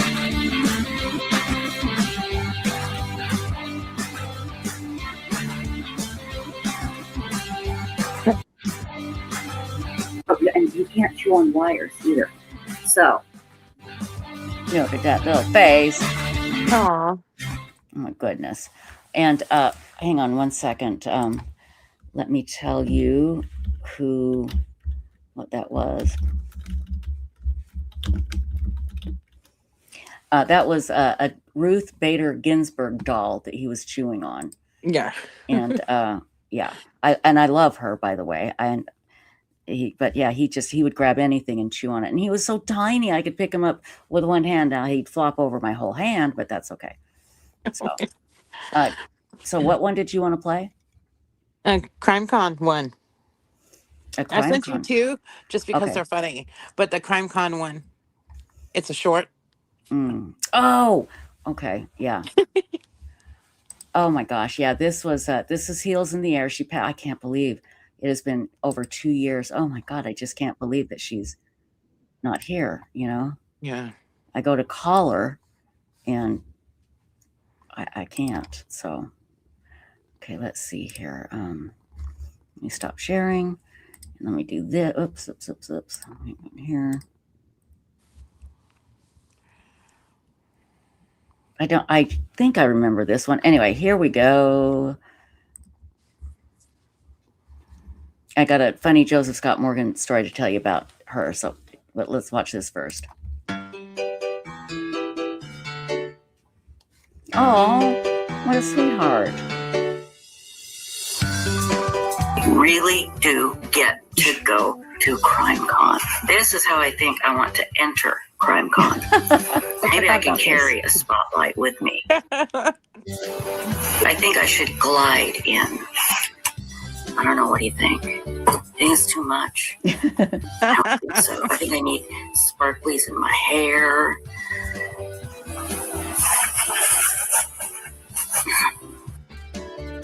Oh, what a sweetheart. I know. Sorry, I just got a big blob of cat hair went right in my face. So it's, anyway, hold on. Let me get the other one here. I just miss her. I know. Yeah. She's so fun. Okay, where's my email? Here it is.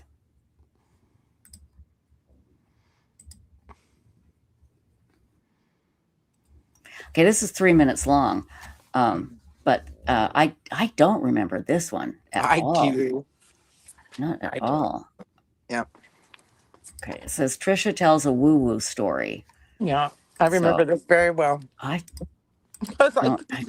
don't It is at all. One of the funniest things I've ever heard. Oh my God. I can't remember this. Okay, here we go. Trisha tells a woo-woo story.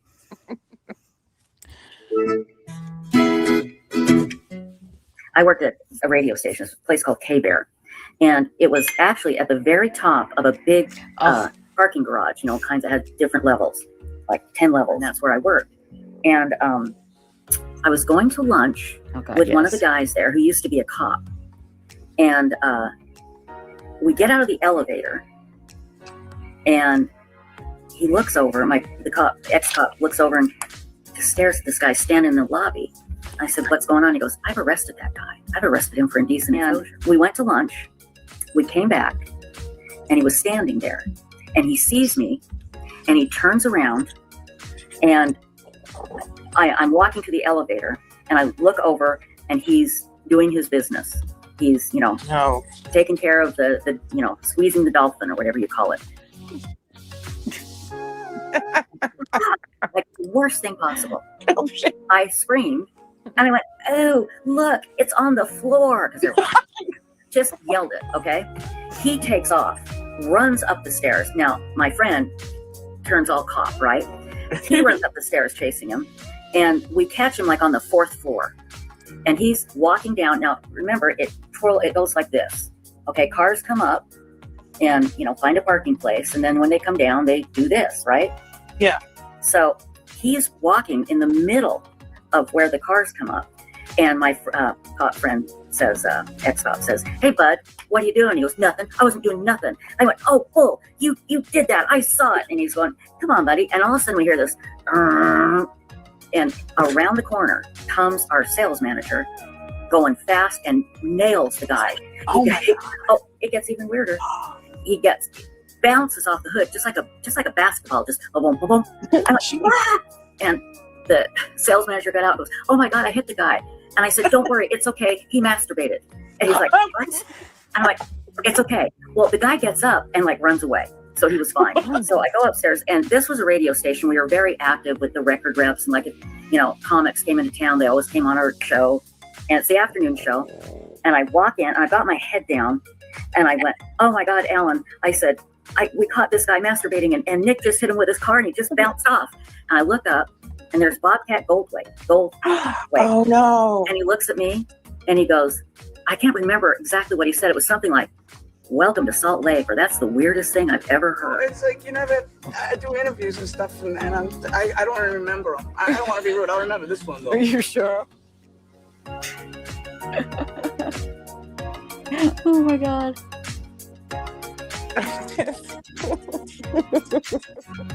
Oh, I love that. Now I do remember that. That was funny. Yeah. That was so funny. Oh my gosh. I laughed forever over that one. My face hurt. Oh, really? That's a true story, man. That was the weirdest damn thing. How do you even describe that? So weird. Anyway, let's see here. That was too funny. That's right. Absolutely can't do it. Never a dull moment. Never. Never. So anyway. Cops, dolphins, and bobcat. That's right. And all kinds of other woo-woo stories happening.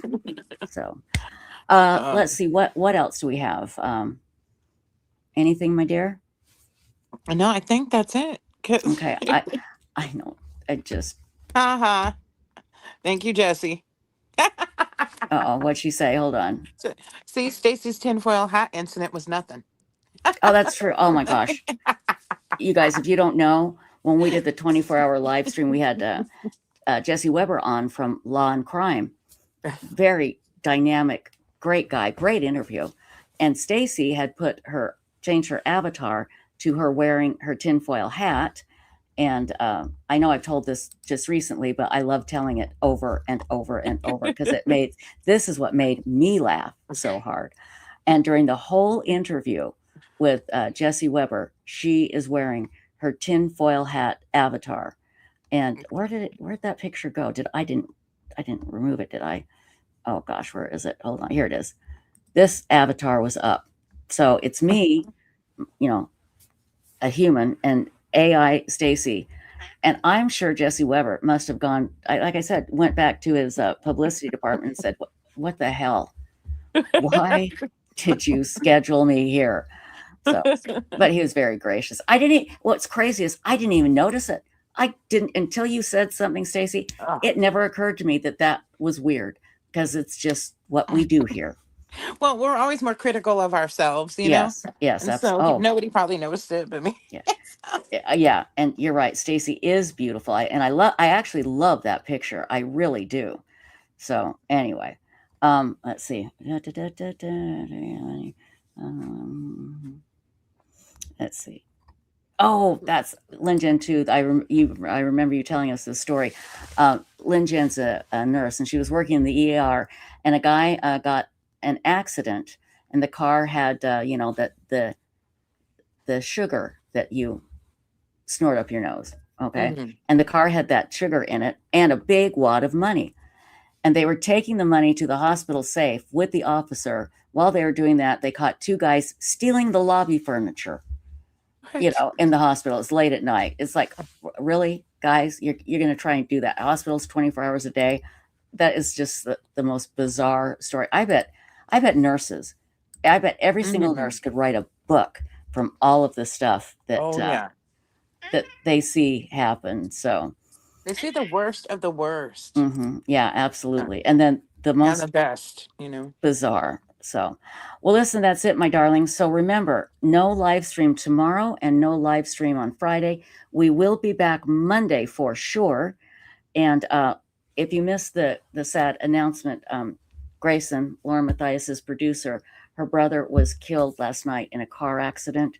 And Lauren put up a beautiful post about her brother with pictures. I'm going to show the pictures here, and let me link you to that post. So if you could go and perhaps offer your condolences to Grayson. Let me find it here. Well, where the heck did it? Now I can't find it. Oh, here it is. So I'm going to show pictures from that post. So, Stacey, anything else before we play it out here? No, that's good. Okay. And thank you, everybody, for your donations. It makes me so happy. Thank you, thank you, thank you. We're going to play it out with Old Bat in a cowboy hat. We're going to show you some pictures of Grayson's brother. My darling Grayson, we love you. We're here for you. Always know that. And here we go, everybody. It's Old Bat in a cowboy hat. And here you go. Bye. See you Monday. Bye.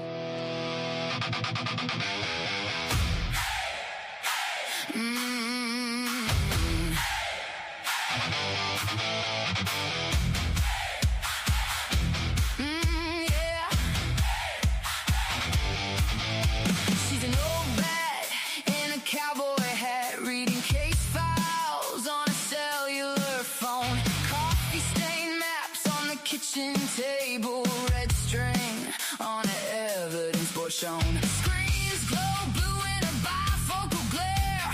Bookmark tabs like a secret armory. Whispering dates like a spell to herself. I know who you are, you won't outrun me. Websleuths in the dead of night, turning every rumor into black and white. Digging through the dirt till the truth bites back.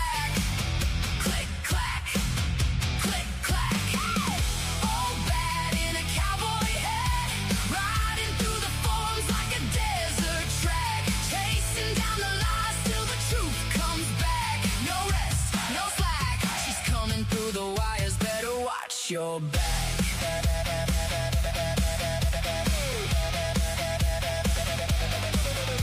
Got a fan club on a message board. Username flashing like a wanted sign. Little avatars in a digital posse. Follow every breadcrumb, every crooked line. She's got printout stuffed in a cardboard box, hidden under quilts in the cabin shed. Grins when the news plays a break.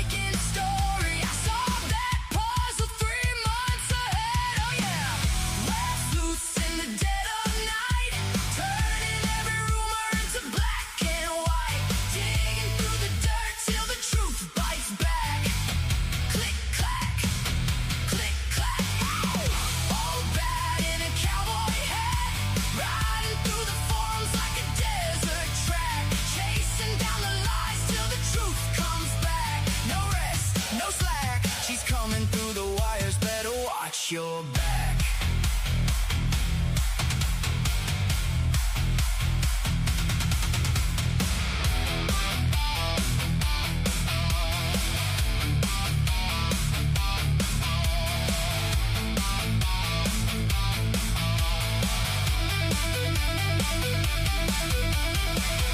You can change your name.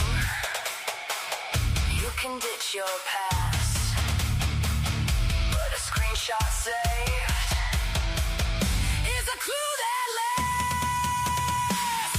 Web sleuths in the dead of night, turning every rumor into black and white, digging through the dirt till the truth bites back. Click clack, click clack. All bad in a cowboy hat, riding through the forums like a desert track, chasing down the lies till the truth comes back. No rest, no slack, she's coming through the wires, better watch your back.